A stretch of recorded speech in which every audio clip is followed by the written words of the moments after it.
So sana naman po makita ng mga kasamahan ko kay Elmer Adventure, Ranel Adventure, kay Caps TV. Sana naman po ay tutulong-tulong tayo sa paghahanap sa kaibigan natin na si Longher TV. Kasi sobrang napakadelikado ngayon yung sitwasyon natin. Sana naman po ay matulungan po nyo kami ni Prime sa paghahanap kay Longher TV.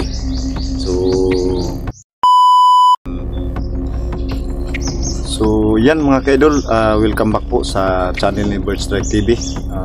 Isang mapagpalang araw po sa inyong lahat mga kaidol, no? Luzon, Visayas, Mindanao. Pag-subscribe na rin mga kaidol sa aking channel, Birdstrike TV, no? Tsaka pag-ipindot na rin po ng notification bell para updated kayo sa lahat ng video na aking may upload. So sa ngayon mga kaidol, andito muna ako sa bahay, no? Kasi nung huling upload ko po mga kaidol, sa mga nakakita ng video, so may isang bandido na nagmamasi dito sa bahay. So ang ginawa ko mga kaidol ay tumigil muna ako sa pag-i-explore kasi inaalala ko yung sitwasyon namin dito, kasama ko yung mga anak. So napakadelikado mga kaidol, no? Kasi nalalaman nila, at saka hindi ko nakuha yung bandido yun, hindi ko na patay yun kasi bigla na lang nawala. So alam ko ngayon mga kaidol, alam na nila na andito pa rin ako sa aking tinitirhan ngayon na kubo mga kaidol, no? So maraming salamat talaga sa inyong patuloy na pagsubaybay mga kaidol sa aking mga upload na video. So sa ngayon mga kaidol, ibaling pag-iingat talaga mga kaidol, no, sa sitwasyon ko dito, no? Kasi sumama yung mga ayop na mga bandido na yun dahil hindi sila tumitigil dahil pagkakuha namin sa ni Rigor, pag-rescue namin kay Rigor, yung anak ni Grego at saka kay Raya.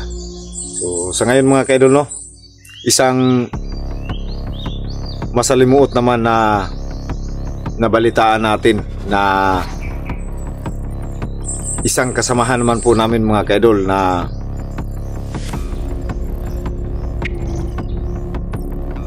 nahuli.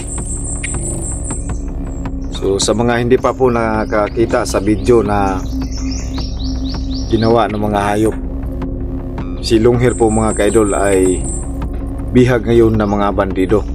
So hindi daw yun ang sabi mga kaidol, no, hindi daw nila ibibigay si Longher hanggat hindi matutubos. So sa mga kasamahan sa kasamahan o kaibigan ni Longher mga kaidol, kagaya ko, pag ano na yung pinag-usapan mga kaidol ay hindi namin kaya yon. So gagawa kami ng paraan tungkol dyan. So bago ko itutuloy yung natin mga kaidol tungkol sa kaibigan na nabihag na si Longher TV, so shout out muna tayo mga kaidol, no, sa ating mga viewers, sa ating mga silent viewers. So mag-shout out tayo mga kaidol bago natin ituloy. So shout out kay Saima Jamla, maraming salamat sa iyo ma'am, Saima Jamla. So shout out rin kay Yolanda Magalong, shout out sa iyo ma'am, Yolanda Magalong, maraming salamat din po sa inyong patuloy na pagtangkilik kay Birdstrike TV. Shout out rin kay Maylin Kuhin, maraming salamat din po ma'am sa iyong patuloy na pagsuporta. Shout out rin kay Viviana Alberto, shout out, no, yung ma'am. Shout out rin kay Chris, maraming salamat po. Shout out rin kay Maxine Salunga, maraming salamat din po sa inyo ma'am. Tsaka shout out din kay Marjorie Corniha, maraming salamat din po. Shout out kay Celso Jonaldo, shout out rin kay Felicidad Tap. So yan, shout out na rin po kay Chuna Unik, maraming salamat po ma'am, no. Tsaka Shout out kay Marilyn Bermundo. Shout out rin kay Lorna Villa Gonzalo. Maraming salamat po, ma'am. Shout out din kay Imalin Montilibano. Maraming salamat sa inyo talaga, no. Shout out rin kay May Limana. Maraming salamat din po sa inyo, ma'am. Shout out rin kay Susan Abilia Cardona. Thank you so much, ma'am, no. At shout out rin kay Mario Luzon. So, at saka kay Dina Hainar. Maraming salamat po. At shout out na rin kay Erlinda Balatukan, Jing Rosales, Sir Rolando Barrito, Nisis Pamili Garcia Pamili. Shout out. Shout out rin kay Ninit Galvis, Lin Hugo, Makilin, Adinlin Niptitagi. Shout out, no.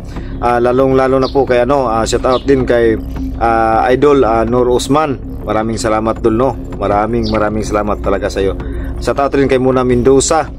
Sa lahat-lahat po na sumusubaybay sa aking channel. Maraming salamat po. Shout out na lang po sa inyong lahatan.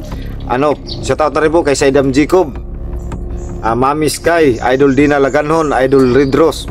So yan, mga solid supporter natin yan, kahit na sa mga silent viewers natin.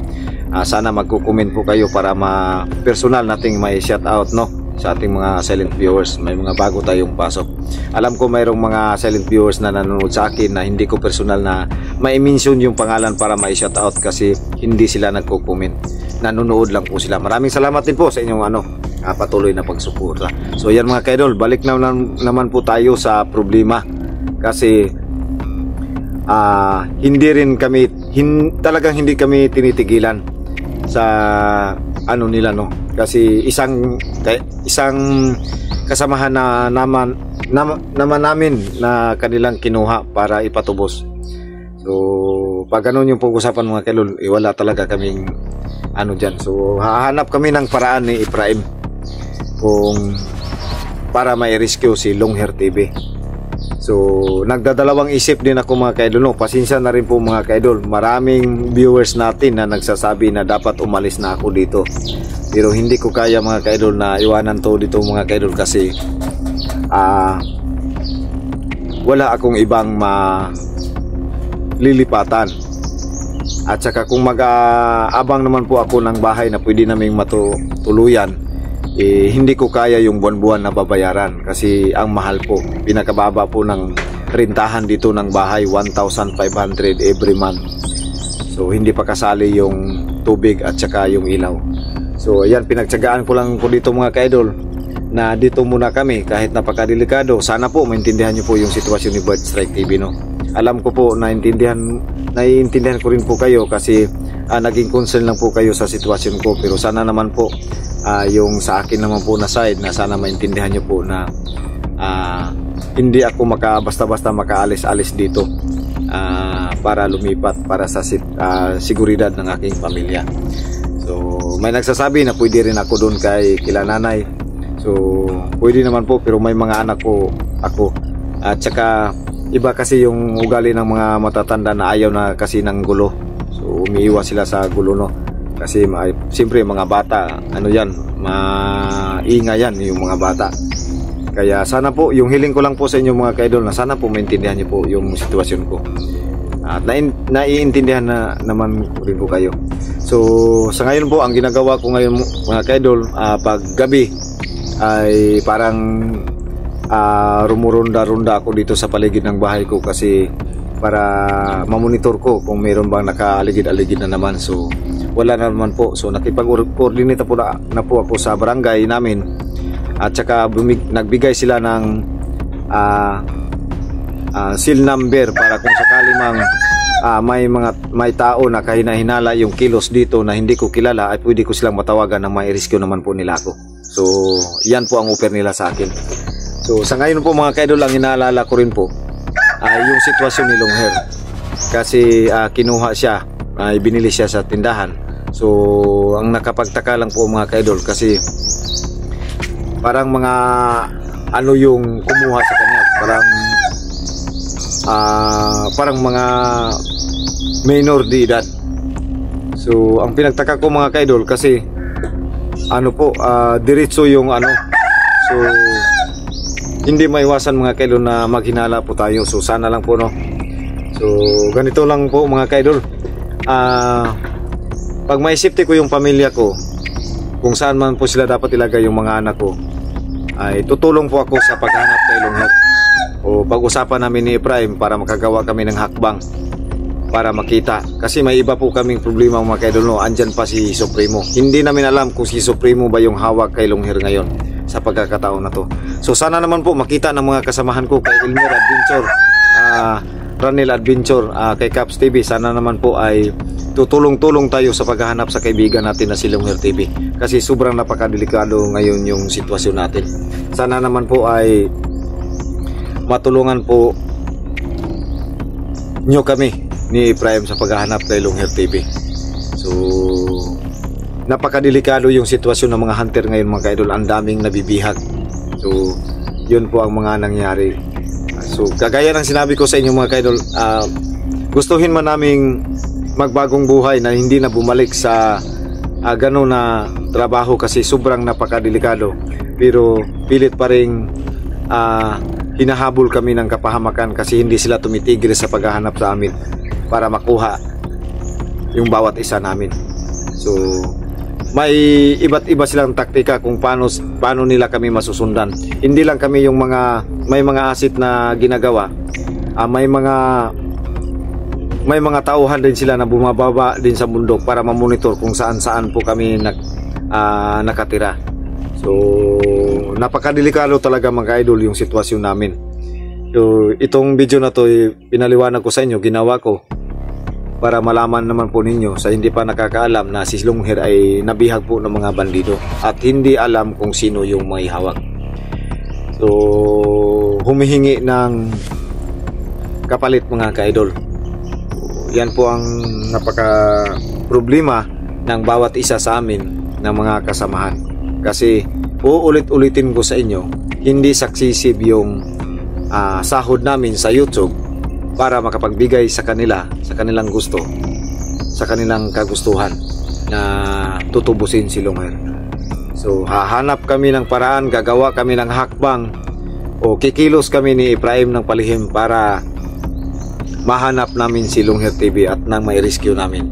Kasi baka hindi na namin siya abutan ng buhay pa. So sana andyan pa rin po kayo na magko-comment, magsa-suggest kung ano talaga yung dapat namin gawin para sa pag-rescue ng kaibigan. So sana po mga ka-idol, no, patuloy kayong magsubaybay sa amin ni Efraim. So sa mga hindi pa po nakapag-subscribe sa aking channel, paki-subscribe po Birdstrike TV, no, at saka sa aking kapatid. So ayan lang po muna mga ka-idol. Maraming salamat po sa inyong lahat. God bless po, Luzon, Visayas, Mindanao, sa ating mga solid supporter na OFW from Kuwait, Singapore, Japan, Turkey. So maraming salamat po sa inyong walang sawang suporta. So hanggang dito na lang po yung video nating mga ka-idol. Maraming salamat po sa inyong lahat. God bless po.